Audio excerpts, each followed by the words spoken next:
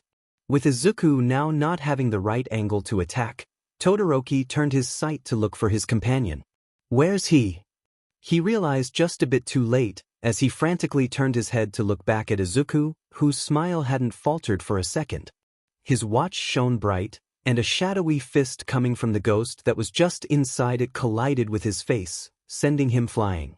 Just before he went out of bounds, he made a wall of ice behind him, suddenly stopping his momentum and cracking it in the process. He shakily stood back up while his body screamed in pain. Izuku and Bakemon rushed towards him again. "Keep going, keep going, keep going." "Arg." Todoroki never thought he'd end up doing something like this, but as his scream resounded throughout the stadium, as his blood fell on the floor filled with frost and burn marks, and as his body fought a war of opposing temperatures, there was something that told him he couldn't stop yet. What's the point if I stop now? He had already betrayed his own ideals, he had already pushed his body to the limit, so why would he stop? What was the point if he ended up being the prey anyway? He wouldn't stop until he physically couldn't keep going anymore. The anger deep inside his heart stopped him from doing so. That's more like it," Izuku said after hearing his battle cry. Todoroki took hold of the little energy he had left, and stomped his right foot on the floor. A pillar of ice appeared below Izuku at a speed he couldn't anticipate, sending him into the air as it kept growing. From Todoroki's foot came 2 more pillars, which swirled and curved in the sky as they caught up with the first one, ready to strike his enemy down up in the air. Bakemon had disappeared, so Todoroki could only assume Izuku had recalled him in order to help him escape his demise. The first pillar came to a stop above the stadium itself, while the others quickly caught up and stood on both of Izuku's sides before crashing into him. Izuku kicked one of the pillars just before they made contact with him, just like minutes before, and jumped above the second one. He picked up the top of the one he had just destroyed, which was completely flat, and started running down the pillar. When it became too steep to run, "You've got to be kidding me." He started sliding down the pillar, using the block of ice as a snowboard. "I taught him how to do that." Ryu's shout came from the stands. Todoroki screamed once again, as strips of fire came flying towards Izuku, each of them burning him enough to char his tracksuit, and showing the world that unbelievable amount of scars, as well as that proud mark on his back. Izuku didn't care about any of that, not thinking about the risks, the questions that would arise, finally allowing himself to be free, and caring only about the opponent right in front of him. Unfortunately,